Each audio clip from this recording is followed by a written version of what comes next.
Let's talk about falling asleep during the Ring of Honor thing. Where did you fall asleep?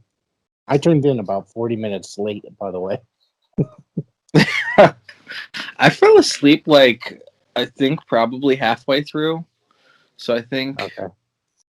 it was after the EC3 Briscoe match.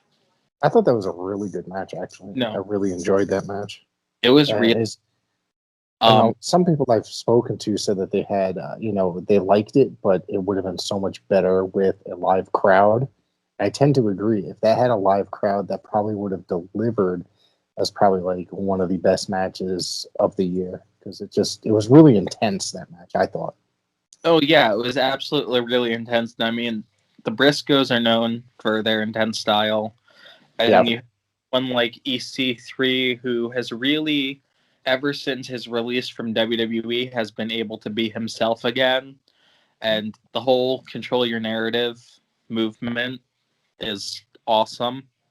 I think he's doing really great things, and I think he's finally somewhere where someone realizes, hey, this is what we have.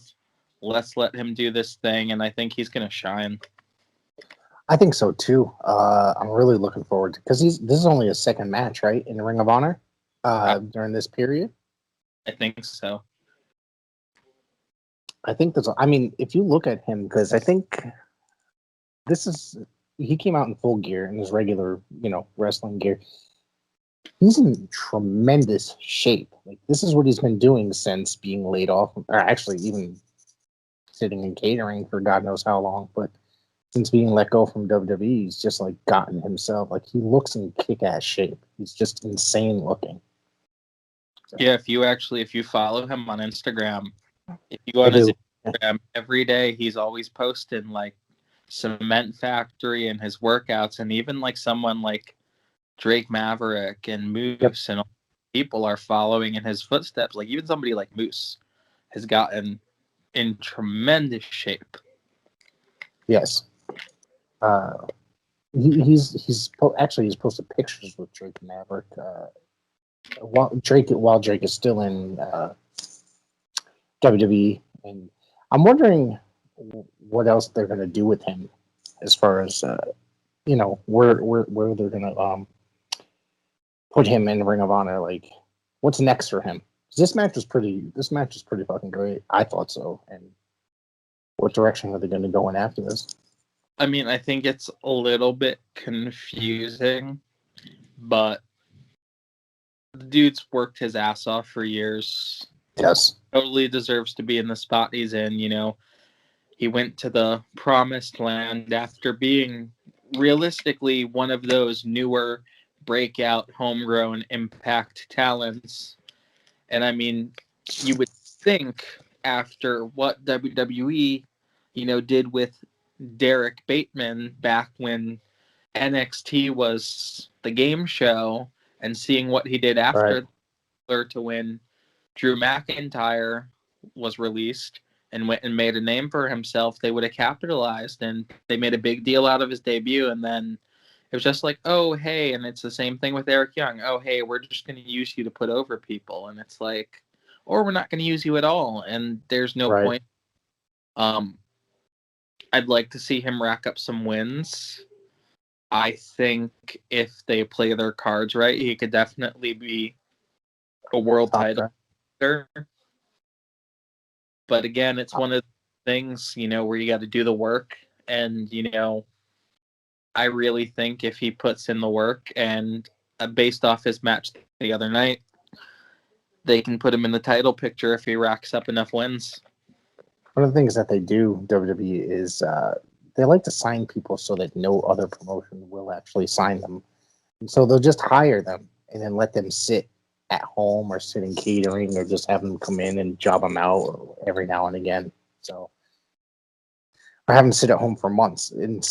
I mean, they're still collecting pay. So, but I just find it ridiculous because some of these guys just really want to work, but at the same time, I mean, like look at Brody Lee. He sat home for months and months and months.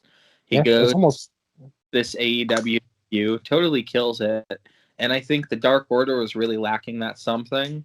And then you put Brody in, it's like, holy shit, this is incredible. And even the stuff on BTE, and then unfortunately he passes away so young because of his health issues. And it was one of those things where I wonder where if he had gotten released sooner and gone to AEW sooner, I think he could, even though he had a really impressive run, he could have. It was short, but it was very impressive. It was very enjoyable. It's too bad that he passed it, so early getting in there. So, like you, Northeast Wrestling shows, so you know all about Vincent, Matt Taven. Yes. I remember when Vincent used to be Vinny, I think Marsala. I don't know how to pronounce it right. It's Vinny Marsala, I think. Like the chicken. He's got a really good thing going. Like, his whole character and the way he carries himself, I think he's got a good thing going. I think with this feud between him and Taven and everything that's happened, the unsanctioned match, it was a nice blow-off.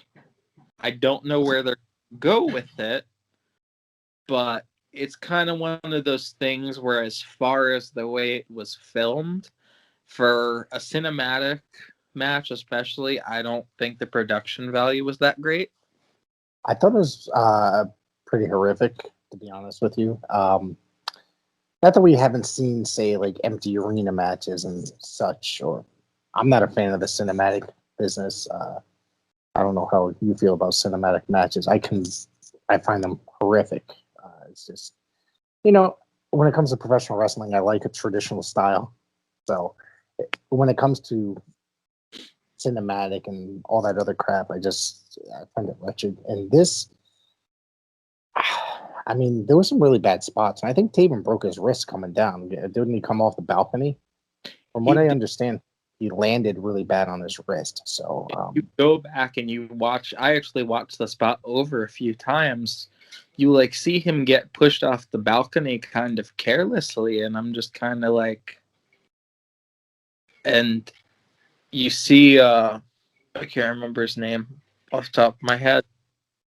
Yeah, I know who you're referring to. I just, like you said, I can't refer. Come out and push him off the balcony, and then he picks up Vincent. They leave, and it's like, okay, what are we doing here? Yeah, I was very confused at the ending. It was one of those things where it was just it just left you wondering. There was no real answer, I guess, to the end. On top of the match or fight, however you want to play it, this unsanctioned fight, in my honest opinion, not being so great, that just added to the confusion and what the fuck is going on here type thing. Yeah, it was one of those things where I think they built it up and they didn't really deliver. Whereas I think with the rest of the card, they really came through. Another thing I thought was really cool is, the women's title situation has been kind of unclear for some time now. Ever since the pandemic, right? Yeah, pretty much. Yeah. And with, I think Kelly Klein either left or got her release.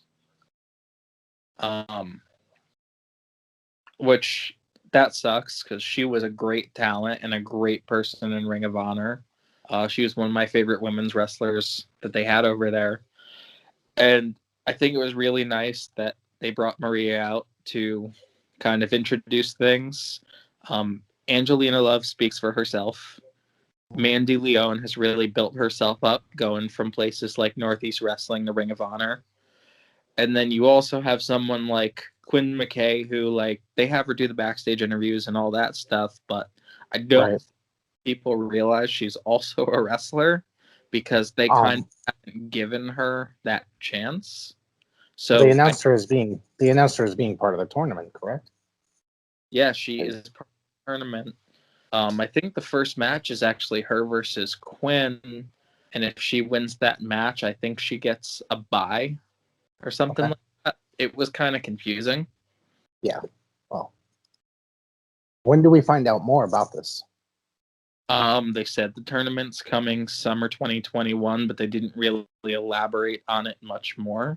So it's like, hey, we're gonna make this cool announcement that we hyped up, and then we gotta wait. There's probably gonna be people that they're trying to get, trying to figure out who they're gonna bring into the tournament and what they're exactly gonna do and where they're gonna hold it. And hopefully, maybe by then, the Ring of Honor will be able to bring in live crowds. yeah, like it's one of those things where like I love Ring of Honor. I've been going to Ring of Honor shows for forever, but I think they're kind of at a point where it's like it's very confusing what they want to do, and it almost to me, whereas like a similar situation to Impact, I feel like Sinclair doesn't really want to pump in as much money, and it's kind of evident at this point. I think you're right to a certain extent, to pretty much almost 100% correct. But I'm going to tell you that like they lost a lot of talent to like groups like NXT. You know, Oh yeah, the majority of the biggest names went to NXT, and AEW or whatever. But Sinclair, like they really struggled for like 2000, like later 2019, all through 2020 with the especially once the pandemic hit, and then it just like they really struggled hard. When they rebooted, they did a few like best ofs, and then kind of stopped doing weekly TV for a little bit. And then when they came back, they started just focusing on the pure division, and I thought it was fucking amazing. I thought they came back and they were doing a really great job at what they were doing, and they treated every match like it was a big fight feel. They had the pre-match interviews, and then they went into this like really intense technical match, and I was like, all right, this is cool. But after this pay-per-view, it seems like they're going a little bit, they're going to be doing a little bit more than just that, it seems. Yeah, and I think the whole thing is, as much as, they have the Ring of Honor World title, bringing back, you mentioned the Pure title, I think that's a really nice nod to the past. But, at the same time, that opens up, more space for other wrestlers to be like, okay, well, not going for the world title, but, you have the guys that are really good in the ring and really solid and really technical, like someone like Jonathan Gresham, who, Right. like, so good. What he has going with the foundation right now is awesome. I think overall that faction as a whole, with all their matches on the pay-per-view, did a really nice job. Right. I'm trying to find out the name of that guy that we were talking about during the Taven match. I know I had it down and I couldn't remember it. Anyway, I guess that he did a bunch of CZW stuff like that. He did like a lot of that kind of stuff. Where were we? Sorry. We're talking about the foundation. Oh, the foundation. One of the greatest groups. I mean, look at those guys. They pretty much just about dominated, with the exception of the main event. They pretty much dominated the pay-per-view. Right? From what I said. Like, Jay Lethal lost to, what's his face? Roosh. But, I have my results in front of me. I am reading that fucking around on my phone. Just for the record. Yeah, like it was to see Gresham. Hot Sauce won. Yeah, Tracy Williams won the title, and then Gresham, he worked a really good match as well. Where is it? It's right here against Dak Draper, who I think is really awesome. I think he's really great. I thought that was an awesome match. That was a lot of fun. I completely agree with you, and I think Gresham is one of those guys who's like finally starting to get noticed. Yeah. Those people who's grinded, and Ring of Honor, if you look back like at the legacy, especially like with the Pure title, people like Nigel McGuinness, who in my opinion is one of the greatest wrestlers of all time. Absolutely. That guy's awesome. Like I said, it's a nice nod to the past, but at the same time, for the guy that they're not ready to put the world title on yet, it's like, hey, here's this. And, it's really cool that they brought that belt back. And it's going to be really interesting to see what they do going forward. And especially with the foundation, they are just, especially after the pay-per-view, they're dominating right now. They are ridiculously good. Go ahead. Sorry. The one thing that I think that might affect Gresham is his size. He's like really tiny, like really, really short. However, he's like one of the top wrestlers of the era, like this era. But he's like, I mean, I guess if he stays in Ring of Honor, he'll do fine. But I'd be afraid to see him go somewhere else because of his size. I agree. You know, he has like he has a similar to a Daniel Bryan or a Rey Mysterio situation where it's like this dude is so solid in the ring, but like, you know, if you go to somewhere like WWE, it's like, oh, it's the land of the giants. But you know, even someone like Jericho is not like the Benoit was not the tallest guy, and like some of these guys can work and work and work, and you know, like you said, if he stays in Ring of Honor, I think it'll be great for him. I think if he goes somewhere else and is put in the right situation, he'll absolutely flourish. Right. It's things where just right time, right place, right situation as far as Gresham goes. Right. Where else here? That was Rhett Titus and Tracy Williams gathered the tag team. Great. I can't even talk tonight. Excuse me. Gathered the world tag team titles. This match was another one. There was a couple missed spots I noticed with Rhett Titus, but I thought this was a really good match as well. I'm not sure. It was a match, and you know, Rhett Titus is another guy who has been there for a while. He's been doing thing, and it's nice to see him finally get payoff for his work. He's a pretty solid. And you know, that's the nice thing about the foundation is you have all these people, but every single person in the group is just killer in the ring. They're all phenomenal athletes. I do like Tracy Williams. I thought he was one of my favorites, and I love professional wrestling, and everybody knows I'm a traditionalist until I came across an intergender match that he did, and I'm not a fan of intergender wrestling. I don't know how you feel about it, but it just irritates the hell out of me. I don't like watching a guy beat up on a woman, so that just irritates me. And then I came across this match, and it kind of like disappointed me a tiny bit, but it seems to be all the trend these days. How do you feel about that?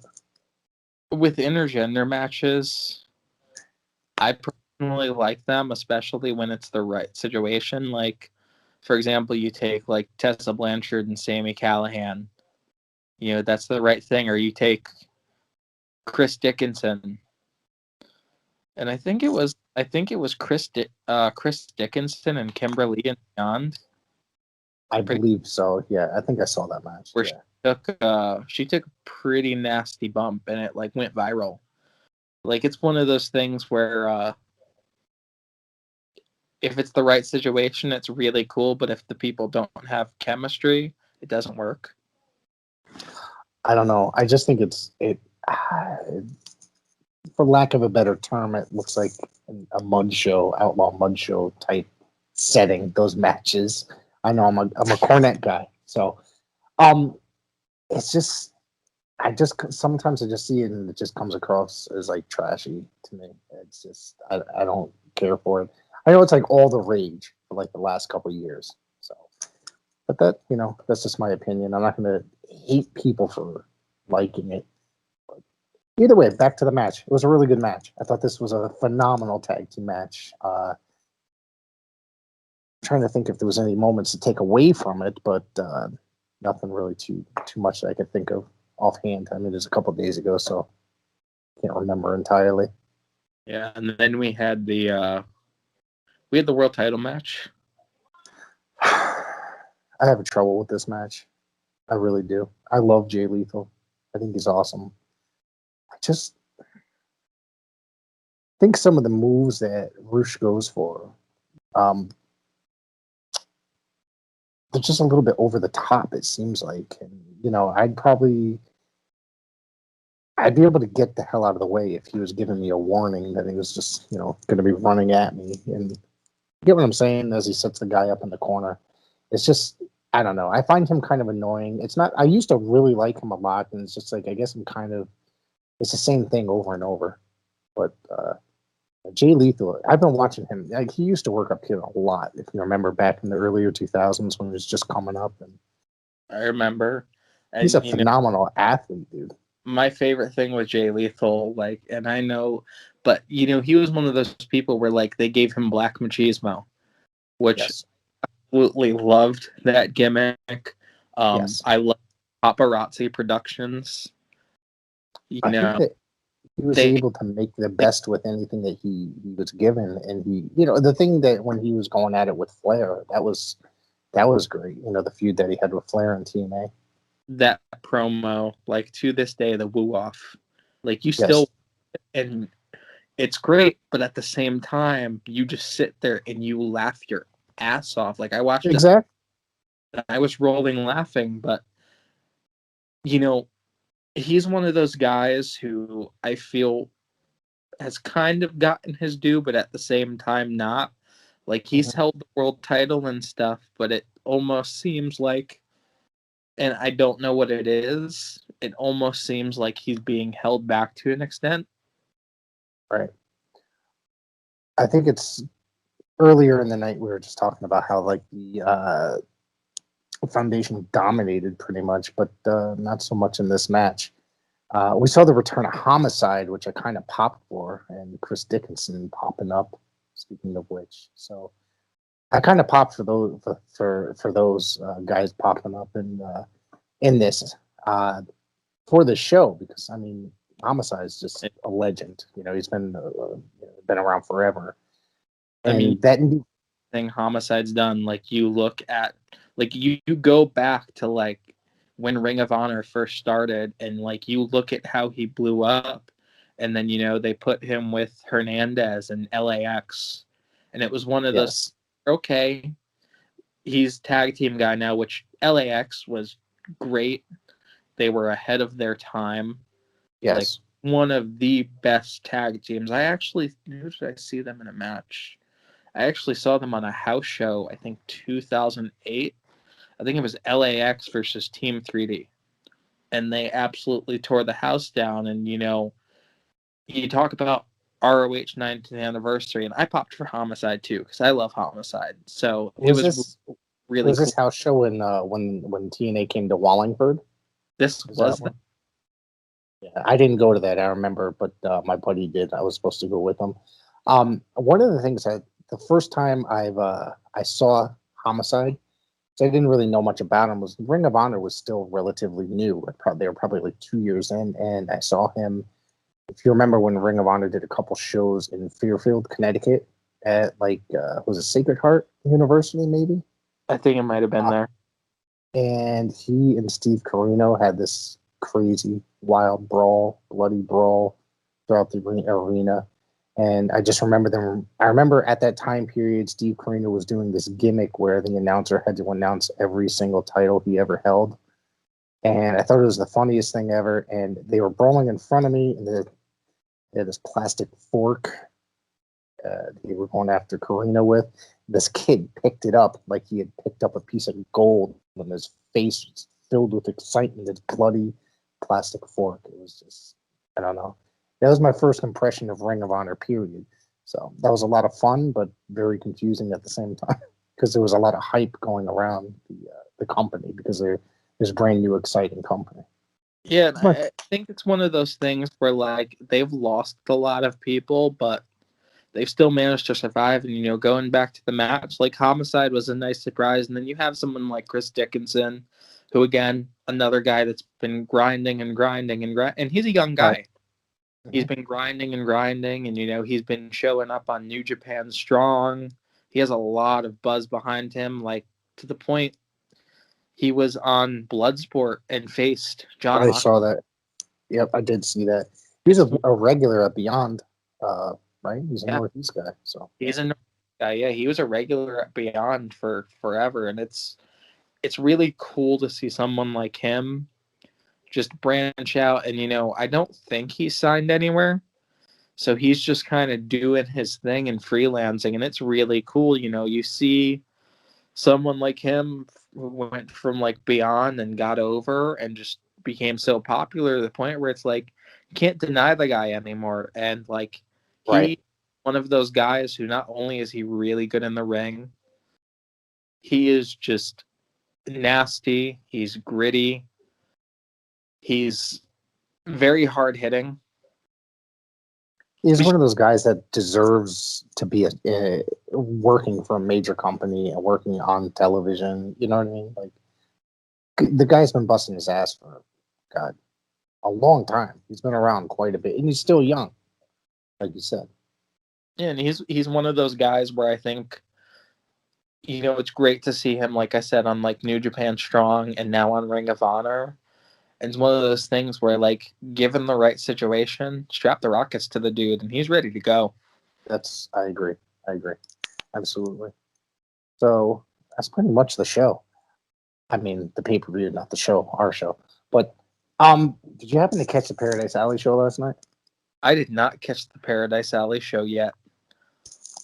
Man, I gotta tell you, it is up on their Facebook page, and I've uploaded a bunch of matches to my YouTube channel that I recorded on my phone. But I have to tell you, man, this was a fucking awesome show. It really was. You can definitely tell that the crowd was excited to finally be out of their houses, to finally be at a live event. It was literally just packed, and the crowd was like wild and hot. The main event was really awesome. Flash and Chris battle, really good match. So that was really fun. A lot of fun. Paradise Alley now, like I remember when they first started till now, and I'm sure people listening to this, you all know that Paradise Alley trainers are Paul Roma and Mario Mancini. They've both done incredible things in the wrestling business. You look at everything Paul's done, and then you look at everything Mario's done too, and they both love the business. Mm-hmm. So, and all of their students are just, they have such a good thing going. And you got people like Kylon and Flash especially that like, those guys got a good future in the business, those two right there that you mentioned. Oh, those two are stars. No Yeah, doubt. Absolutely. I've said that about Kylon King quite a few times. I think that he's got a really bright future in professional wrestling. Oh, absolutely. And then you also have like the Haven, which I think they're also good. Yeah. Waves and Curls are awesome as well. Yeah. They're good. I like them. They're very they're fun to watch. Their gimmick, but yeah, they get that crowd reaction. They do, and that's the point. Yes. You either have it or you don't. Right. The crowd is always behind them. They're funny and they're good. They're good to watch, and it's they just get that crowd really behind them, and that's really the point when you go to a show is to get that crowd behind you. So, but overall, dude, I think they got a really good product there. They redid the inside. Now, last time I was there, they redid the inside. This is back in October, but then I guess they finished it off the inside, and I really love the new setup. It's really cool. So you just walk in, and the chairs aren't right there. They actually set it up along the wall, and then they built like a small room to where all the guys come out now. So it's cool. That's awesome. Yeah. So it was a lot of fun. I was happy to be at the show. Like seriously, I just dying inside. They're stuck inside for a year. Nothing like that live show and that live entertainment. And that's the thing people don't realize is like those performers, they feed off of it.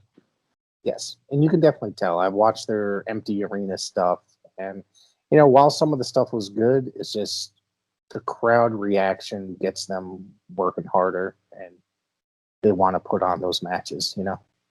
Oh, absolutely. Yeah. So what else you got? Where'd you go? Also, I'm still here. I'm just reading this card. So we have AEW Dynamite this week. Yes, refresh my memory on that one because it's been 5 days. So Dynamite kicked off with a really good match. We had Kenny Omega versus Matt Seidel, which, if This you was know a really who good Matt match. Yeah. is Adam as Evan Bourne for those listening who don't know. Yep. But Matt Seidel, one of those guys who has done so much in the business, especially after, from going from Ring of Honor to everything he'd done on the Indies to WWE to going back over to New Japan. It was really cool to see him come back over the States, go to Ring of Honor, and then go to AEW. And I think, when you have someone like Kenny Omega, you have to have someone who can always go with him. And they both have really good chemistry. And Seidel's on a hot streak right now. He was 7-1 before the match. He's now obviously 7-2. But they have a really good thing going with both of those two. And I'm hoping down the line we get some more matches between both of them. Up next, we had the Hangman Adam Page versus Cesar Banani, which he came over. He was in NXT. Whatever happened didn't work out there. He's a good big man. Yeah. And him and Hangman had a really good match. And the thing I like about Hangman is he's just, not only does he have a great thing going for him, he's just so good in the ring, and especially his buckshot lariat is awesome finisher. It was a really good match. I think Hangman is at the point where they are positioning him to take the AEW world title off Kenny. I see that probably happening, probably All Out. I don't see Kenny losing so soon, but it's very possible we could see him lose at Double or Nothing if that's what they decide to go to. I thought that they were going to put the title on him a lot earlier than that. Especially, I thought that what was the pay-per-view that he and Jericho wrestled? That was the first one, so that was All Out. That was the initial world title match. I thought that for some reason that Jericho was going to actually lay down for him, and they were just going to make Page in there, give him the rub.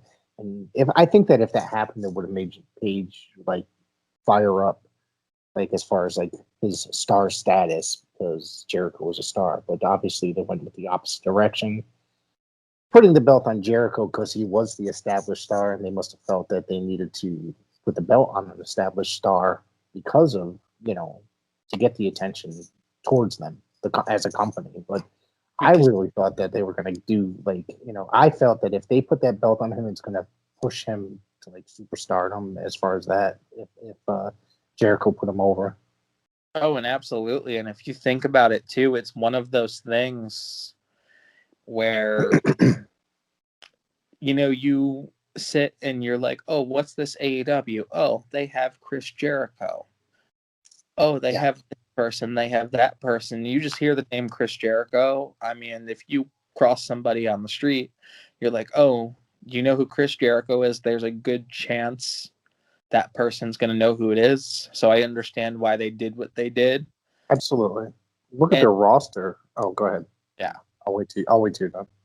And it's one of those things where now that they put the belt on someone established, they built this, even the Kenny Jericho feud, they had the perfect blow-off match, and then having the debut of Moxley after that match at Double or Nothing 2019, it was like you kind of knew Moxley was probably going to be the guy to win the belt eventually. Yeah.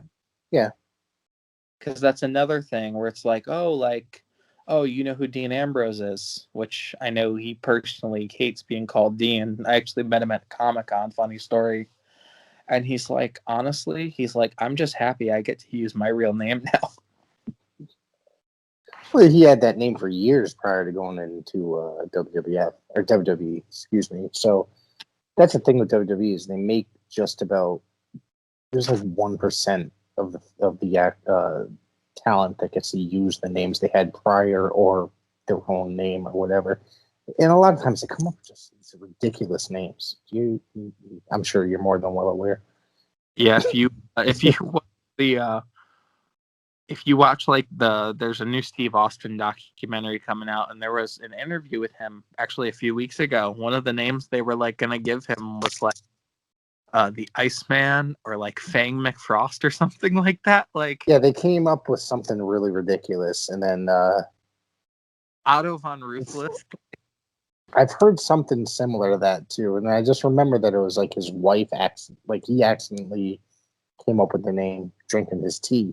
His wife told him to drink it because before it gets stone cold. Then he just like kind of sat there. It was like Stone Cold Steve Austin. Like I just think it's pretty funny, and he got to use that name Steve Austin. He had that well before he was in WWF. Yep. It's I'm one of the things where, like, with AEW's roster, like, you talk about the established stars, but they've done a really good job of where now you don't have to put the belt on someone like a Chris Jericho. You can put Kenny or a Hangman Page or, whoever they decide to put the belt on at this point. Like, even somebody like Lance Archer, I think, could be a champion down the line. I think so. The thing with like Kenny Omega, like he was really popular everywhere else except for the United States. But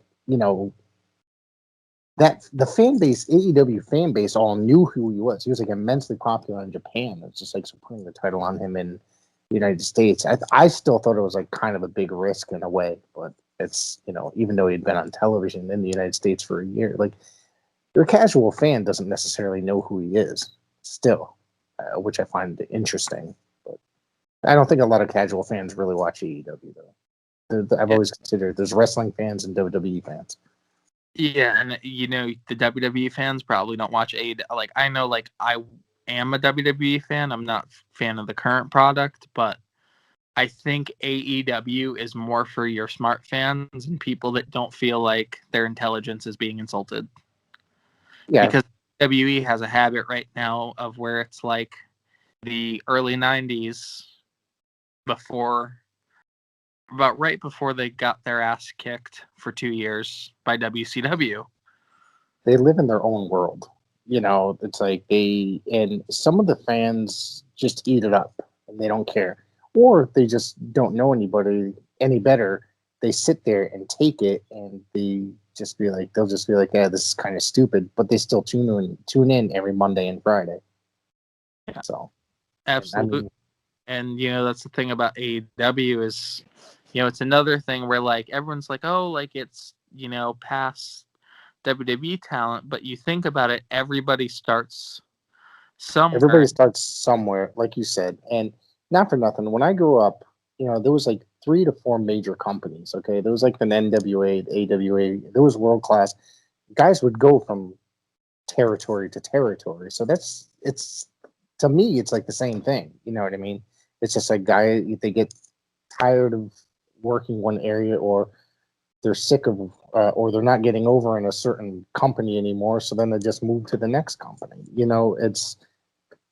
I don't see anything wrong with it, but a lot of people are just complaining. And if you look at the roster, it's like it might be a lot of ex-WWE guys or WWF, whatever. But the thing with that is, look what they were doing with that talent to make them jump from WWF to another one, and they're being treated better creatively, in that company, except for Miro. Right? His storyline sucked. Yeah, it's one of those things where everyone's like, oh, like, it's TNA or WCW 2.0, and it's like, I've heard that. Like, I understand, they signed Jericho, they signed Sting, they signed Jake the Snake, they signed Arn Anderson, but here's the thing is, throw managerial rules. So even Sting, like, he did a cinematic match, but it's all managerial, and that's how you use a legend. Like, yeah, yes. You're those people that WCW and are like, oh, wait, Sting's back on TNT? Oh, okay, I'll tune in. If you think about it, though, it's kind of like the height of his career, he was on TNT. Yep. You know what I mean? So him returning to the Turner Network, or is a big thing for the wrestling fan that used to just watch WCW all the time. Yeah, and speaking of Sting, after the Hangman Page match, we had a promo from Lance Archer. He was talking to Sting. He was talking about how he looked up to him, and how he told Sting, "Hey, this is why I interrupted you last week," and basically said, it's showtime, which is Sting's signature phrase. And you think about that too. And now you have someone like Lance Archer, who in TNA, he was killer. Then he went to WWE, and he was one of those people they just signed to sign. They had no idea what to do with him. He goes over to New Japan, gets over as can be, to the point, especially when the pandemic hit, his deal was up. Think about this. You want to stay in Japan, or you want to come live in Texas with your family and work in the States? And it was one of where it worked out great for him. And, the whole thing with AEW needing big men, you have people, especially like Hager, who's a really big dude, and you have someone like Archer. And Archer is one of those big men that I think they can build a cornerstone around. Right. And I'm really looking forward to seeing, because it's obvious they're building to a program with either Sting or Darby, which it seems like it's leaning more towards Sting, which I'd be fine with. Right. That's how I'm guessing. Sting didn't get a proper send off for his retirement. If you think about it, I mean, he got injured, and even though he got in better shape, he never it wouldn't clear him. So it's possible that he might just come and do that one match. I mean, he did an interview the other day, and Sting was like, "Yeah, Tony and I have been talking about matches on Dynamite," which I think if they do like couple matches a year on Dynamite, that's fine. But more than that, you don't. And he's fine. And he said in an interview, "Oh, the cinematic match took so much out of me." That's because you're not doing a 30-40 minute match. You're filming for 12 hours. Right. Because, like you said, yeah, he said he's conditioned to do 30-minute match, which, with how good of shape he's in, especially at 61, yeah, I'd stay with him doing a couple matches like Sting versus Archer, or Sting versus Cody, which is obviously going to happen eventually. Go out there for 15 minutes and entertain the crowd, and I think that Sting could do that for 15 minutes, and it'll please older fans like myself who grew up watching him, because, I mean, at this point, I mean, I don't want to see a lot of, there's not many older guys I want to see. Like, Ric Flair is probably the greatest of all time. I don't want to see him get back. Sting, I'd probably want to see at least one more time, you know what I mean, and do a proper send-off type match. Or maybe if he deserves it for all he gave to the business for as long as he did. Because you think, look at how loyal he was to WCW, and then like nothing happened. He went to TNA and had some great feuds, and then he went to WWE and they basically shit all over him and his legacy. Yeah. It was one of those things where, oh, hey, we're bringing in Sting, but in Vince's mind, oh, hey, this is the final piece of WCW. This is the nail in the coffin. That's exactly what I said when that match happened at WrestleMania. Seth Rollins and him, when Seth went over. And I said, I got pissed off. I said, this is ridiculous. I said, what kind of a debut is this? And I said, this is just Vince jerking himself off. It's the final nail in the coffin because they couldn't have Sting right from WCW. He didn't come in. He went to TNA. Yeah. And just to correct you on that, it was Triple H versus Sting. But yeah, no. I know who. Oh, you're right. I'm sorry. You're right. I'm sorry. The Seth feud came later, but you're right. You're absolutely right. I'm sorry.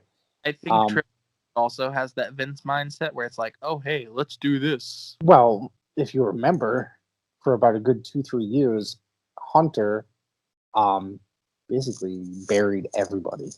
Like he did not, he did not yeah, he did not put anybody over for like a good 2 or 3 years. Like he just went through for just beat everybody for like a good 2-3 years just to put himself over, just to make himself like a big shot. This is when he first got into became a time too. Yeah. Like look at WrestleMania 19. Like Booker should have won the world title.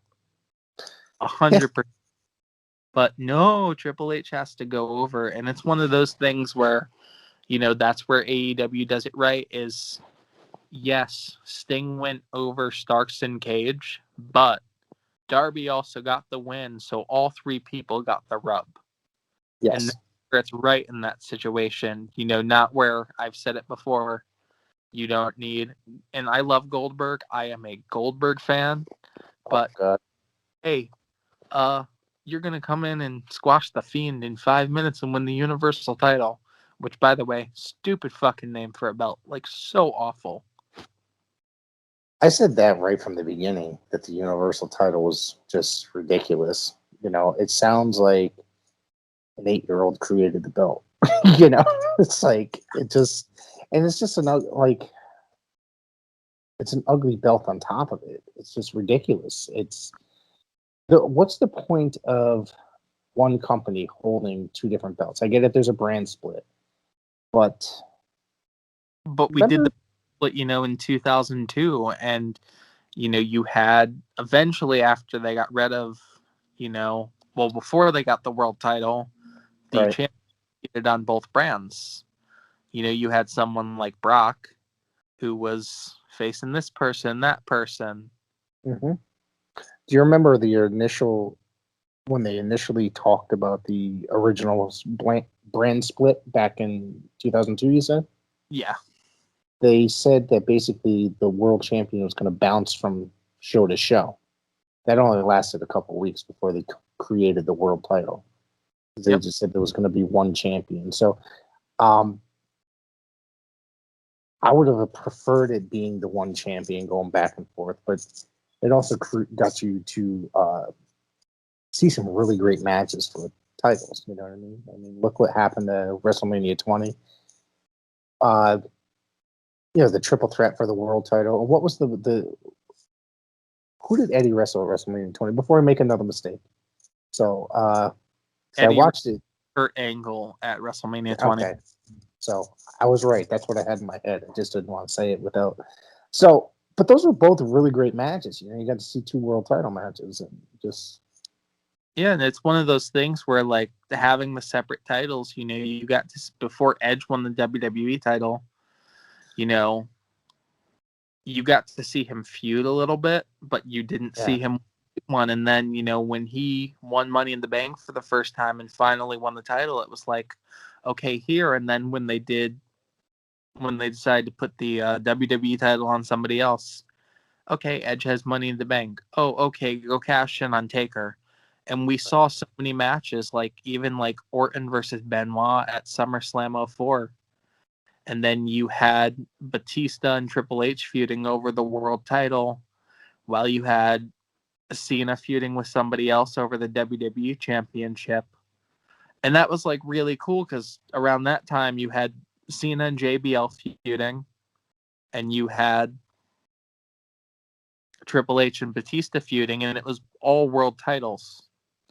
And that's the cool thing, whereas now it's like, okay, sure, we got these 2 world titles, but there's too many belts. Yes. You're saying right now you think that there's too many belts. Yeah. Well, you think about this. You have you have SmackDown tags. You have the U.S. title. You have the IC title.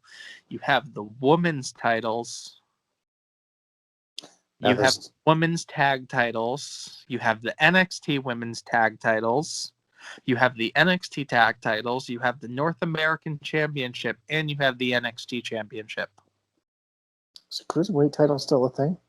Cruiserweight title, I think, is still a thing. They haven't really focused on it much because they're doing the whole interim champion thing where they have, I think, Santos. That's right. is feuding with Devlin, who came back, right? Yeah. Okay. now. I remember. I think it's going to be a ladder match. I don't think they officially announced it, but they kind of hinted at it. Now, my question is this: I saw this online last night. What's going on with 205 Live? Is that going to be on Peacock? I'm not exactly sure, and that's another thing is the whole Peacock deal is a shit show. Oh, we'll get into that. We last spoke, and that's what you think about is you have 205 Live, a program like 205 Live who gives other guys like Arya Davari and Brian Kendrick and all these other guys that aren't really like main roster somewhere else to shine, and it's like, oh, hey, we're taking this away from you. Yeah. And I don't know because they haven't really mentioned what's going to go on with the whole Peacock thing. I don't think, at least. It's been rumored for almost 2 years that 205 Live was getting canceled. So, but obviously that never materialized. They deny it every time. Yes. But the thing with it is, during the pandemic, they had some weird episodes until they started filming some empty arena stuff for it, because they had some like best ofs where like the guys would share their favorite matches, and then so I'm pretty sure, I haven't watched it in a while, but I read somewhere that somebody inquired with Peacock and they said that it will be uploaded, but it'll be like a week or so after the fact that it's shown live. But I'm just like, it's shown live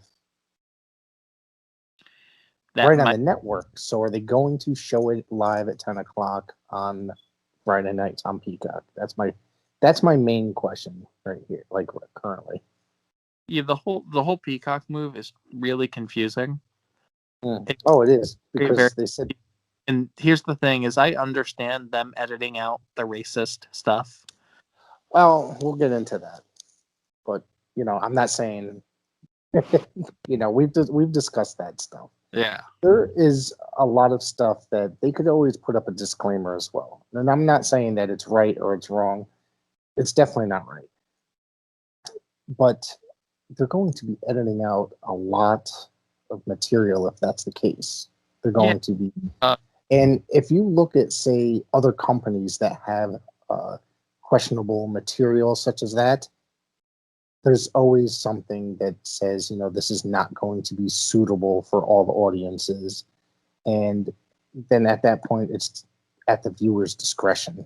So now, I mean, you're taking full matches out of major cards, like, and stuff like that. So I know there's that, because it all fits in with Peacock's standards and practices and stuff like that. So there was actually a statement put out this week that was basically like, hey, we have to obey Peacock's standards, blah blah blah. And it's like, why did you get rid of the network then? Do you think that Vince knew this when he was going into this deal? Absolutely. You don't make I think the deal's for like $250,000 per year. You don't make that type of big money deal, especially without knowing everything that comes with it. My other thing is, like, how much of the territory stuff is going to be taken away too, if they're going to be uploading it. Now, do you know how much they have that they just have not digitized yet? They just do it because they can. There's like 5 episodes of Smoky Mountain up there. Like, their AWA catalog that they own is like tremendous, and they barely have any of it up on the network. They have like only a few events. They have a pretty good chunk of the world-class material that they own up there, but it's just really, like, it's kind of heartbreaking as a fan. But I mean, I know I could find a lot of it on YouTube, but the quality is not going to be the same. It's not coming from the direct masters. And here's the thing that's confusing to me is, so Peacock has their terms of service and everything, right? Yes. You and I are both Chris Benoit fans. Absolutely. We all know the situation surrounding, the circumstances.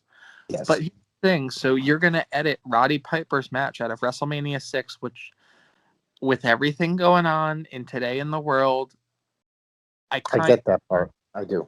I understand it, but it's like, and I understand Benoit's on there for historical purposes, but it's like, hey, we're gonna put all these Chris Benoit matches on Peacock, but we're gonna edit out this from WrestleMania 6, or we're gonna edit out this segment from Survivor Series 2005. And like, I get it, because the segment between McMahon, Booker T, and Cena, I mean, you look at that today and it's like, oh, it's not that long ago if you think about it. It's really not that far back, and that happens. Which I find bizarre. One of the other things is that there's no Monday Night Raw.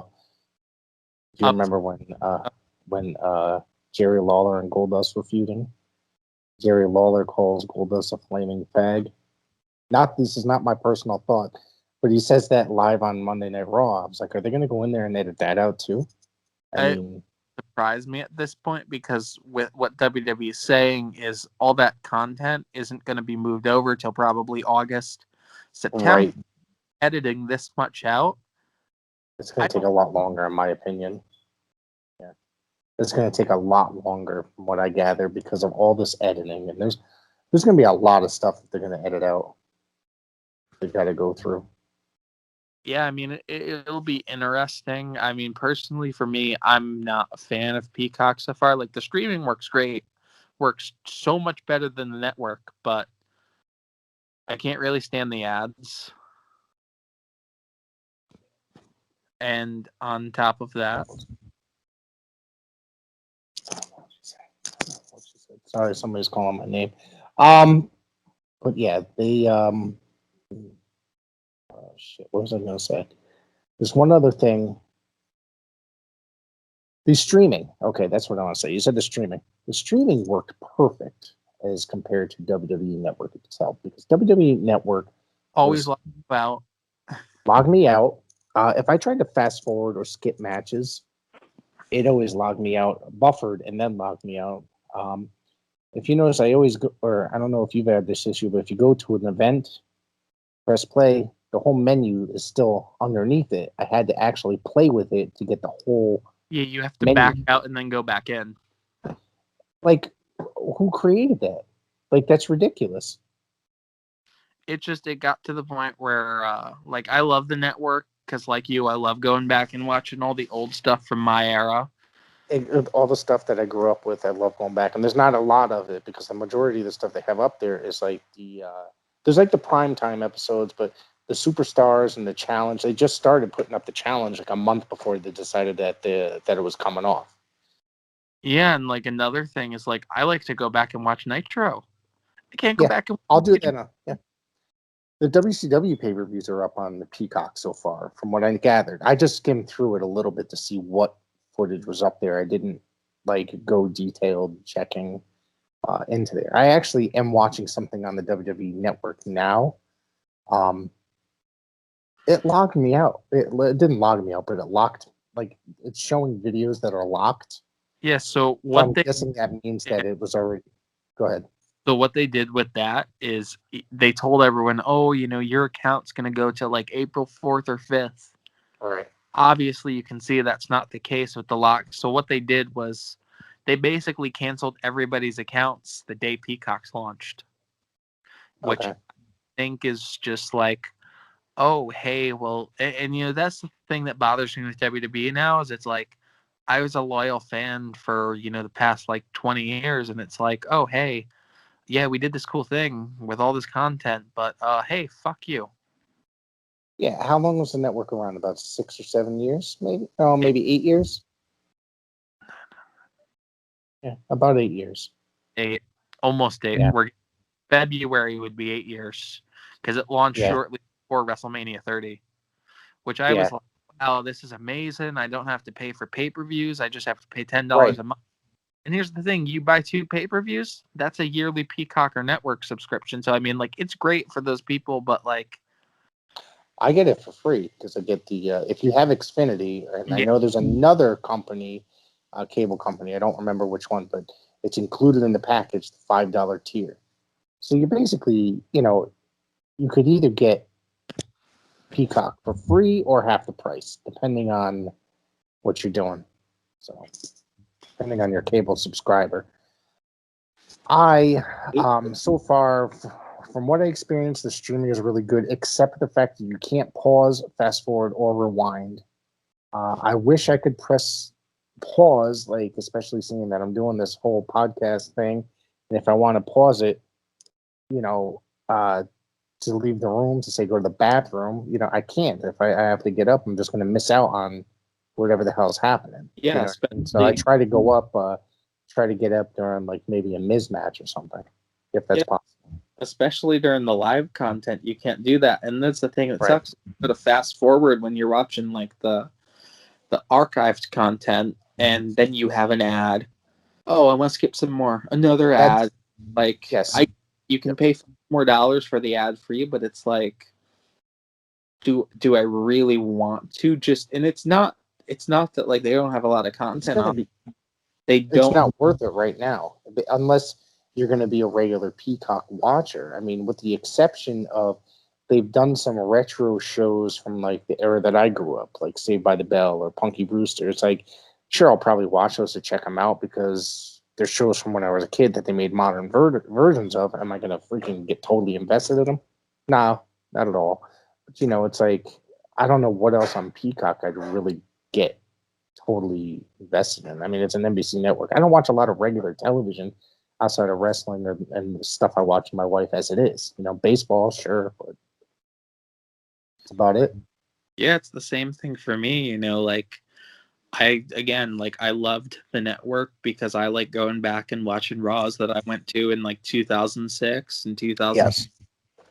And it's like I can't go back and watch that. Like, one of the shows I was missing for years was the Raw 15th anniversary show that I went to at Harbor Yard in 2007, which that was a great show. Like, top to bottom, awesome show. Just off the top of my head, the opener was, and you think about matches, it was Jeff Hardy versus Carlito in a ladder match. The dark match I remember, and you're going to like this one. The dark match was David Hart Smith versus Steve Carino. Steve Carino? Really? Yeah, Steve Carino wrestled a dark match for WWE. I never knew that he actually tried out for them. I was always under the assumption this is what that his face was too scarred up from blading. That's what I heard, because they like to have a lot of pretty boys on their TV show. Basically, they don't. Everybody's got to have a certain look because they're a television program. You get what I'm saying? So I completely get that. But it's one of those things where like that show, like I can't go back and watch it now. And another thing I remember about that show, speaking of supposed Hall of Fame inductee Rob Van Dam was a surprise and beat Santino Marella in like 30. I heard about that show. Yeah, I heard that match rather, because I think my buddy went to that. I was invited, but that was the one I blew off. So, because But yeah, it's one of those things where it's like WWE's been profitable enough, especially during COVID. So it's like it's one of their best years they've had during the past year with COVID. It's like, why do this deal? So it's one of those things where I just kind of question it. Yeah, it's all greed. It's a total mind fuck. Like, hey, let's make some money, but fuck our fans. But Yes. it's the same thing. Like, I don't buy T-shirts from them anymore because they're garbage quality. Like, the shirt I'm wearing now, it's like 3 years old. It's like a thick T-shirt, and not that there's anything wrong with like the soft style T-shirts, but like I don't want like a Hot Topic T-shirt. I hear you. I don't buy a lot from them, but I think I just placed 2 orders from them in the last like month, which is probably the first time in over a year that I've ordered from them. And a lot of the times is I'll go to their clearance section because they always put some really good shit in their clearance section as far as shirts. So you can score some really good shirts for like, $10, $11, something like that. Like I buy the retro shirts, and it's one of those things where it's like I noticed they don't last, and it's one of those things where I think they've grown to a point where they're such a corporation that it's like, and I get it, like it That's has exactly. a corporation, but it's like, That's oh, exactly it. They lost their original plan, their train of thought. Because they're just, if you look at them, they're just a merchandise horse at this point. They make merchandise. Now, if you grew up in the time period, like I know I'm a little bit older than you, but it was pretty similar at the time, that time period as well that you were coming up. They didn't make merchandise for every single guy on the roster. no, it was You only had to like, be. It was the baby faces and the top guys, pretty much. like I Probably, remember the Raw, and like they didn't have merchandise for all these people. Like they had Rey Mysterio shirts, Batista shirts, Edge shirts, John Cena shirts, Triple H shirts, Stone Cold shirts, like the replica masks, some Undertaker shirts, like that. And now it's they make merchandise they make shirts for at least every single person on the roster. Like some of it's And garbage. Like some of some of it's it's absolute garbage because if you look at their clearance section, they have a lot of just like little knickknacks, and they sell that stuff at live events too. They sell a lot of that garbage knickknack shit that you can buy in WWE shop for like $4 or $5 on clearance, like hand sanitizer with the WWE logo on it and all that kind of garbage. like There's this. like I love Matt Riddle, for example. Like I love Sorry. Matt Riddle, but they have a T-shirt now. As you probably know, Matt Riddle calls his United States title Travis. Uh, So Clever. already fucking questionable. Right. Then you have a shirt here. I'm actually looking at it now. It says Travis and I flying high. And it is a eagle with Matt Riddle's hair and a patriotic bandana on a branch surrounded by a circle. Like, honestly, like, who the fuck comes up with this shit? I mean, did you see? There's a lot of garbage shirts. Oh, yeah. Whoever's designing them the last like 3, 4, 5 years, there's some really questionable shirts. I've done some really cool designs for them. Like, I have a buddy who designed a shirt that's on shop for like Donovan Dijak or Dominic Dijakovic. Get it right. It's Dijakovic these days. So, yeah, no, that's a really nice shirt because I've had it in my cart like 50 times and then I just like clear it out. But I really, I always want to buy that shirt. Or it's like T-Bone. They're just like a merchandise whore at this point. They make anything and everything. I mean, you can go to places like Five Below and the dollar store and buy stuff at this point, like WWE. And so they don't care. They don't care at all. You go to Walmart. I was actually at Walmart earlier tonight. Yeah. Do you know they have WWE hand sanitizing wipes? Yes, my son bought me some with WWE hand sanitizing wipes with Becky Lynch, The Rock, Bailey, John Cena, and I think Kofi Kingston's face on them. Like, my son bought me some for my birthday. He bought me an AJ Styles one, a cartoon of AJ Styles, because he knew I liked AJ Styles. So I just thought that was you could, like I said, that's like simple things like that, like everyday needs. I mean, I wouldn't be surprised. You know what it's like if you watch Spaceballs and where they just made all those like gimmicks in Spaceballs, like Spaceballs, the toilet paper, and all that other shit. It's exactly like that. It's like they just make everything. They just make household items and all that other garbage. It's pretty comical to begin with. It's really confusing, but it's just like, why would anybody buy some of this stuff? Every year, all the Christmas ornaments are on clearance like a week later. Because they're tons of them. Yeah. It's just ridiculous. They just make ridiculous stuff, and it's just. Whereas, like you have people like AEW, you and I go on pro wrestling. And like it's a great company. the shirts are awesome. Like Yes. the comfiness of the shirts in general, but like even the designs. Like Yes. that I'm selective of what I buy because you go in there and it's like, oh man, I want everything. And you know, AEW technically is a corporation, but also because someone like Tony Khan is such a humble human being along with most of that roster, they don't want it to be like, oh hey, we're a corporation now. Like they still show they care about their fans. Like they have a sale Every week, just about. especially during Dynamite flash sale. Yeah. And you know, people have been struggling with getting the AEW figures in stores, and I'm sure you've seen they've put them on Pro Oh Wrestling. yeah. They had the Series 3 or something, right? Up or whatever. Series 2 Yeah, too. because I got a notification on my phone during Dynamite, and they had them up there for like a couple days, and they were just about sold out real quick. But between Pro Wrestling Tees and I know they run Shop AEW as well, but they care about their customers. I know like 98% of that stuff is print on demand. With the exception of like say the big names, I'd assume, or like the bigger titles. Like I'm sure they don't print everyone like Bullet Club shirt on demand. They probably have however many of those already made up.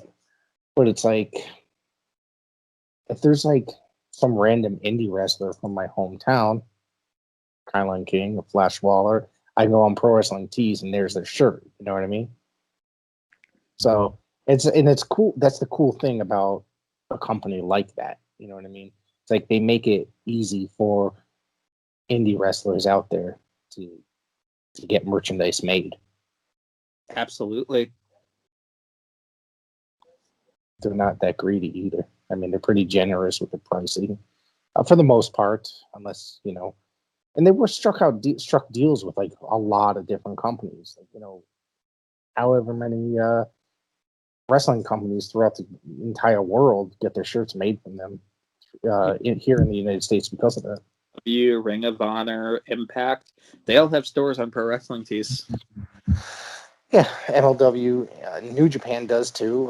Now Noah and All Japan, all these, you name it, it's with the exception of WWF, WWE, and for a while, you were able to find certain WWE guys up there, not the legends, but guys that were current roster guys. Like I know for a while, Keith Lee and Drew Gulak and Tommaso Ciampa and even Killer Cross, they all had merchandise stores up there up until recently because I used to go up there and there was like a couple designs of each of those guys I was going to buy, and then when I went back, they were gone in the last month. Yeah, it's one of the things where another thing about WWE not caring. Oh, you guys can't make any third-party money. That's the other thing that irritates me. Pro Wrestling Tee stores are gone now, but you to have someone like who's not an active performer who's signed to a Legends deal. Oh, hey, we have your merch on shop. Oh, also, we're going to have your merch here. He creates his own merch. Guys like him, Bret Hart, I could think of the British Bulldogs. I'm trying to think off the top of my head. They all make merchandise. The British Bulldogs are dead, but their families are able to make that merch. And Bret and it's really cool that they can do that. But at the same time, you go to WWE shop and they have a lot of their versions of their shirts too. It's like you said, they're Legends deals. So what is in the Legends contract? They just make special appearances every now and again, and they're able to make Legend like action reissues of T-shirts from the 80s and 90s or whatever.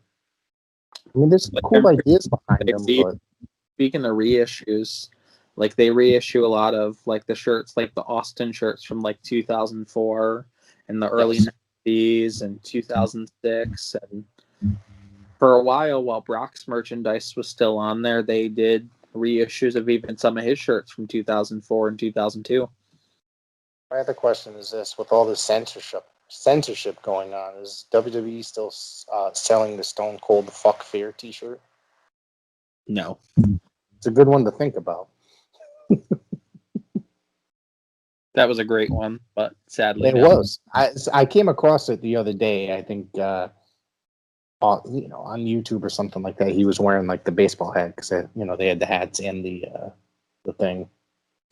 So, anyways, what else you got? Do you have anything else, or do you want to wrap it up for now? I guess we can talk about the rest of Dynamite. Oh crap! We still got to finish that. That's right. There's a lot of actually we only got about halfway through Dynamite, right? Yep. So after the segment between Lance Archer and Sting, after the absolutely incredible lights out match between Britt Baker and Thunder Rosa, Britt Baker came out and she cut a promo, and she got a very heel reception. Yeah. She actually went as far as to call the fans delusional, and she cut an absolutely scathing promo. She also took a friendly shot at Mick Foley where she said, and I quote, "Mick Foley, thanks for the thumbs up. It took you 20 years to become the hardcore legend, and I did it in one night. And that night, when I had 87 thumbtacks in my back and blood flowing down my face, I never saw more clearly." And then she also took a friendly shot at the legends and goes, "Tony Khan, you have all these legends, but I'm standing right here and I put the company on the map. And AEW comes second behind DMD." And, for her to go out on live television in front of a crowd like that and cut a promo like that, it's like, wow, dude. She's one of those people where, like, I've been with her, like, since the beginning. It's been great to see her thrive and the whole women's division thrive as a whole. Yeah. I think that was probably one of the best promos that I've seen her cut because she really struggled in the beginning. I think me and you talked about that last week, and she'd come out and she'd have issues. She'd come out talking with Tony Schiavone, cutting heel promos, but they were not anything to be writing home about. But this one really delivered, and I think that match really helped too. That match with Thunder Rosa. I got to tell you, I said it last week when we talked about it. It's definitely going to be up there with like one of the best matches of the year. Oh, absolutely. And we're only in March, so. And, people shit all over the women's division. And, the women, like they've said, they're growing. And it's one of those things where they've really been able to show, like, hey, you want to talk shit? Here you go. Shove this. And I just think it's showing what they could do in AEW. So now if every woman, and I'm sorry, if the entire women's division can deliver like that, or if in that company, or if they bring in enough talent equivalent to that, rather than, you know what I'm saying? It's like, 'cause they've really struggled because it's like a lot of these wrestlers that are in there are wrestlers that Kenny Omega brought over from Japan, and some of them just aren't. Maybe they're just not getting over enough because of the international barrier or whatever. A lot of people not necessarily knowing who they are. But like you said earlier, the AEW fans are a bit smarter than your average wrestling fans. They kind of, what were these guys into prior to AEW? A lot of them were into like New Japan and such. Absolutely. And, that's the good things is these fans are smart. And, like, the good thing with AEW is if something's not working and they can tell the fans don't like it, it's like, okay, hey, we're not going to do this. Like, They'll quit. Yeah. The Nightmare Collective, that was kiboshed like that. Yeah. We touched last week, going further into the show, we touched last week on the signing of Christian Cage, what he's going to do. So they had a backstage segment, and he was sitting and talking with the Varsity Blondes and Dante from Top Flight. And Dasha, basically asked what he was doing, and he's like, hey, I'm giving these guys some advice because I know a thing about tag team wrestling. And, kind of nodded to his tag team past. And I'm sure you've seen BTE and you've also watched Dynamite, so you kind of know what's going on with Kazarian. And a little bit, yeah. The whole cranky Frankie, as they call it. So Kaz interrupted Christian and goes, so, blah, blah, blah, you're here. and I see your shirt says Outwork Everyone, and you know I've been doing that because I'm an AEW original and I've been doing it since day one. And he asked Christian when the work starts. And so Christian said the work starts next week, mentions how he doesn't have an opponent, and basically challenges Kaz. Kaz accepts. So next week it's going to be Christian. Well, this week, based on This week, yep. It's going to be this week, Kaz versus Christian on Dynamite. And then Kazarian, which I think might have kind of been a shot at WWE, which was actually really funny. Oh, hey, are you doing anything on Mondays? Oh, wait, that's right. You're not doing anything on Monday. You should come to Elevation. You could let the finger. I thought that was great. I did take that as a shot for against WWE because I mean it's, or maybe it was just plainly obvious. So that it was that maybe it couldn't have been, but I mean I'm pretty sure it was. What else as far as the AEW? Because there was just a few more segments. A few more segments, but going back to Kaz and Christian for a sec, Christian's been gone from the ring 7 years, but you go back to 2007 and you look at some of the matches that Christian and Kaz had, especially Kaz still being as good as he is. Perfect person for Christian to have his first match with, and I'm really looking forward to that. I think it's going to be a really good match. I think it's going to open a lot of eyes. And for everyone that's like, oh, why'd you sign Christian? He's going to shut people up. I really hope so. I really hope he shuts people up. I never did not like him. You know what I mean? I always thought he was a great worker. I enjoyed him in his stay in WWE, enjoyed him in TNA. I enjoyed him more than I liked Edge. But I wasn't overly excited of him coming to AEW. I wasn't, like a lot of people are, and then there's obviously a lot of doubters. Unfortunately, I'm going to admit I'm kind of slightly doubting him, even though I'm like, and then the only reason I'm doubting is because of his age. That's it. And can he still go out there and do it? I think because he was retired for 7 years. I think it's one of those things where, like he mentioned, if he couldn't go like he wanted to go, he wouldn't be doing this. So, as someone who kind of saw what he did when he jumped from WWE to TNA, I really believe that given time and how much training and conditioning he's been putting in, I think it's going to be really cool to see what he can do. And, time will tell. But I'm looking forward to it. And so after that promo, we had the trios debut of the Pinnacle. So it was FTR and Sean Spears versus the Varsity Blondes and Dante Martin. Really solid tag match. I think overall, Pillman Jr. has really started to come into his own. I wasn't big on him at first because he was very green. But it's one of those things where with the more experience, he gets better and better. Then you got someone like Griff Garrison, who basically got himself over and became a running joke on BTE, where it's like, who the fuck is Griff Garrison? Which is great. Right. And then I think Darius is actually injured right now, so that's why they had Dante, which is fine. I think Top Flight's a really cool tag team. They created buzz for themselves, and the good thing about people like Top Flight, they're both like 20 years old.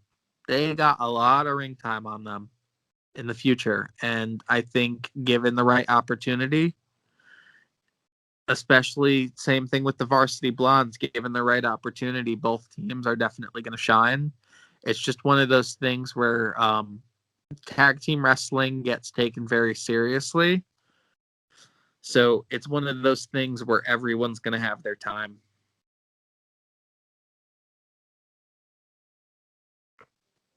I'd really like for tag team wrestling to be taken really seriously because, like, AEW, it's not. There's so much potential there. It really is.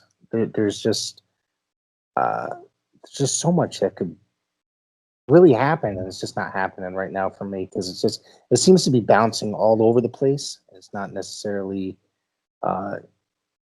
delivering. I mean, you had FDR. I'm trying to think, Kenny and Paige, and I don't really know what else is going on over there currently. I think In it's one of tag those team. things they kind of switched their focus on, hey, our focus is going to be this for a little bit, or hey, our focus is going to be, and that's not necessarily a bad thing, because the one thing I like about their show is you're not seeing the same guy. Yes, you're seeing the same like top stars, but you're not seeing like this person every week or that person every week. So I think it's one of those things where it's not that they don't care about tag team wrestling. It's just they're shifting their focus on this or on that. And, that's another reason I think it's great that they have things like Dark and Elevation, because, hey, we can't fit this on Dynamite. Okay, we'll put it on this or this.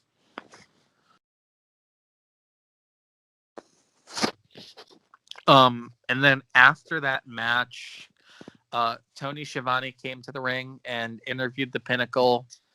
Cash cut a really good short promo. Dax had some really good words to say, especially going as far as the Marquis says professional wrestling, and this isn't an SNL skit, which is obviously a dig at the segment between MJF and Jericho. And MJF, as angry as he could, just cut a really good promo. And, we've talked about it before. He's one of those guys that is really, really good. And, like we've talked about, he has a long future in this business, and he's such a good heel. Like, his heel persona is over the top, but he really gets people invested in it. I think MJF is like the greatest heel right now. I was talking to a buddy of mine who was saying the other day he thinks that Sinatra style bit that he did with Jericho ruined the entire him being the top heel in the business or being the best heel in the business, which I don't necessarily agree with. I mean, I hated that segment myself because I don't like all that singing and dancing stuff, but I don't see it that way. It's one of those things where I just think it was kind of to show, hey, this guy has more depth to his character. right. I think that was the purpose of that segment, personally. Are you a comedic wrestling fan? Like, do you like comedy wrestling at all? It depends. So, I like Orange Cassidy. So I'd say so. Oh God, I'm gonna tell you, it took me a couple years to come around on him, and I'll tell you how I got into him. I was not, and I'm still not necessarily. I do own a Cassidy shirt, by the way, just for the record. But one of the things with that is I hated stupid gimmicks like that. One of the things was his feud with Jericho. I became more interested in him than I did because I think that he was getting that rub from Jericho. You know what I mean? And the matches that he was putting on with Jericho. And then I actually, prior to that, I found out who he actually was, like between his earlier career before becoming Orange Cassidy. Yeah, which I didn't realize until probably a couple months ago. I didn't know that until, somebody told me that. And I'm just like, you've got to be kidding me. So I researched it and it was true. And I'm just like I was a huge Colony fan. I mean, it's funny because it's he was Fire Ant, and I have a picture of my oldest son where I bought him a Fire Ant replica mask at a Chikara show, like back in the day. And I have a picture of my son wearing it, my oldest son wearing it. And I came across that picture the other day. So it's very coincidental that it's just like I didn't know that was him until however long he's been doing this Orange Cassidy. Probably a couple years now. But so then once I realized that, and I was like, that guy could actually work. You know what I mean? He's just a goofball in the ring. Yeah, but you know what? You have people like my dad, who's almost 60, and absolutely loves Orange Cassidy. To the point, not only does he have the Orange Cassidy shirt, but he actually has a similar jacket to Orange Cassidy. Oh my God. So Does he your dad's been a wrestling fan his whole life? Or for a good portion? Like my That's dad awesome. my dad's one of those things where, like, he was telling me when he would go to, like, Central High School and see, like, Hogan and Andre wrestle. Yeah. I've heard some great stories about stuff like that.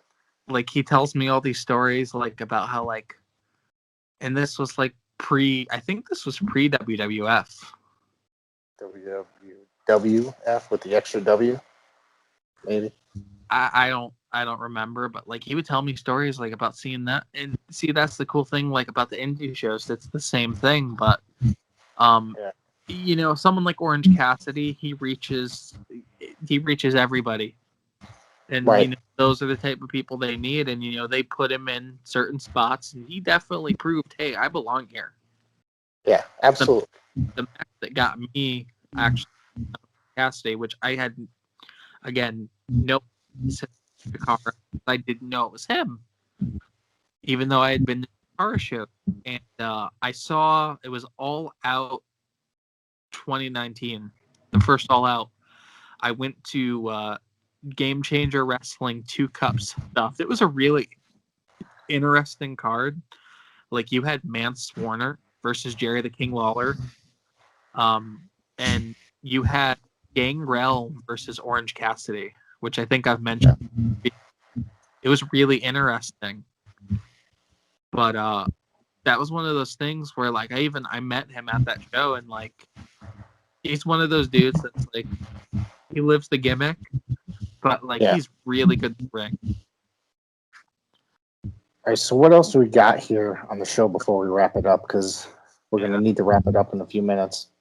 So we have the Team Taz segment, which they're further teasing the split of Brian Cage. So Taz is like, hey, Brian Cage has apologized to me and Ricky Starks, blah, blah, blah. Cage, like, kind of rolled his eyes and was like, say what? And yeah, I saw that. Signature pose and goes, who's better than Cage? It's kind of one of those things where it's like, Team Taz is cool, but they're going to make Brian Cage a single star, and that's very obvious. There's a babyface run in the works, basically. Oh, absolutely. And I think that's a guy that could really have a really great babyface run. Absolutely. And after that, you have they've been teasing this whole QT Marshall thing for a few weeks, where he's been walking out on this and walking out on that, and basically QT cuts a promo and it's like, Cody this, Cody that, and he's sick of being under Cody's shadow. I get it. You know, it's a good story. And Cody says even though he doesn't really want to do it, he'll give him the match. Yeah, I think that's going to be a good match. I'm not going to do that. Yeah. But, you know, I also think they're slow burning to a Cody heel turn, possibly. That's something that you're not the only one to mention that to me, but you're also, it's something that's been, like you said, a slow burn, but it's like certain people, I think that's correct. And it's very possible that that's going to happen very soon or down the road. Absolutely. And then after that segment, you had the Young Bucks and Cutler versus Lucha Bros and Larito Kid, which people have been clamoring for Larito Kid to finally come back, especially because of, like, his history with Kenny. As you know, like, I love the Bucks, but, like, Ray Phoenix is on a whole nother level. Like, you look at Ray Phoenix and it's like 96, 97 Rey Mysterio all over again. Like, the dude is so athletic. Like, it's insane. That guy is so insane. Like, I've said this before. I think he's one of the best wrestlers in the modern era. Like, he just puts on phenomenal matches every time he's out there. And I agree with you completely. And after the match was over, Kenny came out, attacked the Larito Kid, and he basically cuts a promo about, did I go to New York? Did you think I chose AEW? No, I never chose AEW. I chose the Bucks. And it's kind of one of those things where, like, I kind of feel like either Kenny's going full on heel and being a total dick, or they're kind of teasing the Bucks something else and turning heel. It's kind of confusing because the Right. Bucks walked away at the end of the segment and they're like, "We're done." And then when Kenny turned around after like having a freak out, the Lucha Brothers laid him out. Yes, I did see that part. That's I find that interesting. It's really interesting to see what they're going to do with them, but time will tell. It's another thing where it's a slow burn and you don't know where they're going to go. But see, that's another thing too, is it's not predictable. Right. That's the other thing. Is like some things can be pretty predictable. That AEW has this thing for doing it where it's they slow burn things, so it's not necessarily too obvious and right out in the open. Yep. And then after that, I'm sure you saw we had a teaser air for Road to the Top, which is going to be a reality show featuring Brandy and Cody. And like, I know they're getting a lot of shit for it. Personally, like, I like to know more about the wrestlers' lives. I love Dark Side of the Ring and stuff like that. And I understand it's reality TV, but I think it's going to be really cool. And like, props to TNT for taking the chance on that. I myself am not a reality fan. My wife is a huge reality TV fan. So I may sit down and watch this and give it a try based on it's wrestling related. Like my wife does not watch wrestling, but she'll sit there and watch the show The Miz and His Wife, whatever the fuck that's called. There's another wrestling related one I don't remember currently.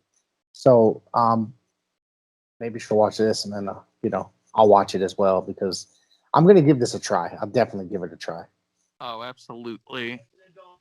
And then we had another segment between Eddie, Kingston, and Mox, which they are absolute magic. They have such good chemistry, and Moxley is talking about how he owes the Bucks, but he doesn't like owing anybody. And tells the Bucks, if you're going to be in the game, better be willing to get your hands dirty. So obviously they're going to end up teaming up to take on Kenny and the Good Brothers, Right. which it'll be interesting to see what happens. I mean, you could do a swerve and have the Bucks turn full heel, or you could do something else. It'll be really interesting to see where they go with that. Yeah, I think that's interesting because I've said that I think that Eddie Kingston might turn. I don't know if you see it at all. Based on the fact that it's been one of those things like I wouldn't say they teamed them up randomly, but it seems sort of random to the casual fan. I would say, or longtime fans. Excuse me, longtime fans that don't know, might not know their history exactly about those two. Definitely. And following that, 2 more matches on the card. You had Tay Conti taking on Nyla Rose, which it was a really, really good match. Like, especially when Tay Conti was doing the judo throw to Nyla. I was like, wow, like Nyla did a really good job of selling for her. They've done a really good job of Tay Conti was very misused by WWE.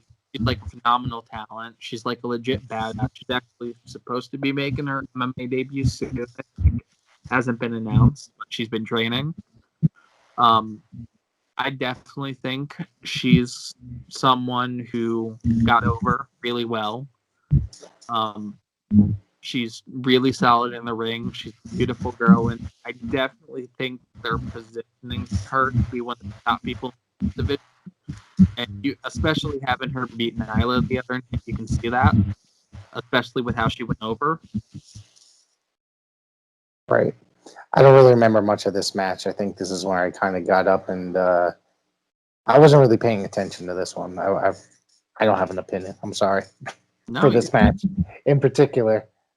And then to close off the night, we had the main event of the evening: Johnny Hungy, John Silver versus Darby Allin. This was a really, really good match, and I know you're not like a big Silver fan, but I'm not, but I'm coming around because I'm starting to notice a lot more. Like, he is very talented. He's very funny, and I think they're teasing a babyface turn for him, if I'm not mistaken, or him getting kicked out of the Dark Order. Unless I think that's what's coming. He always seems to be the guy that they're leaving behind or just kind of bullying the rest of the guys. I like this match. I thought it was phenomenal. And obviously, Silver injured himself in this match. yeah, he took a really bad. And you go back and watch the match, he took a really bad bump. He goes flying over the guardrail and lands on his shoulder, and it's like, oh boy, that looks like it hurt. He's going to be out for a while, for months, right?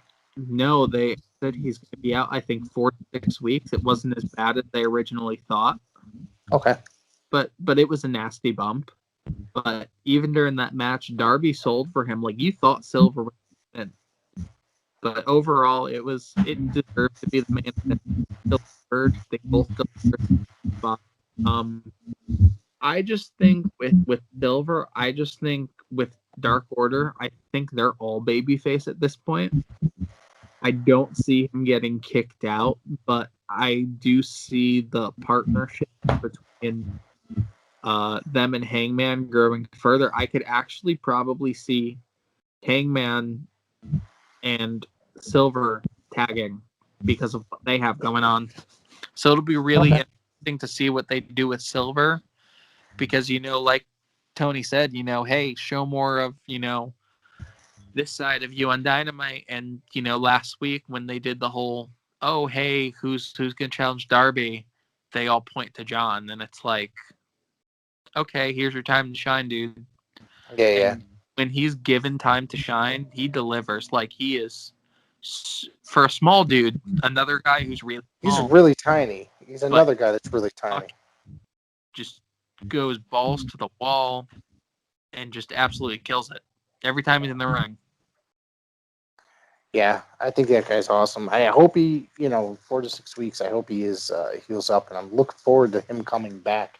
And we look forward to what we talked about this week for upcoming Dynamite. Obviously, we won't wait so long to talk about this week's Dynamite if that came out right. We ended up waiting a few days. Yeah, we had, there's just events happening. Other wrestling was happening. We want to try to get all of it in, or as much as we can in. So, anyways, I'm looking forward to Dynamite this week. Tomorrow's Monday. It begins the new week of professional wrestling, so there's going to be a lot more covered this week, and we'll be back. You have anything you would like to close with? Thanks for tuning in, listening to me and Rick ramble. Well, yeah, we went almost 2 hours. Look at that. That's pretty good. I haven't done a 2-hour episode in almost a year. It's been a minute. All right. Take care.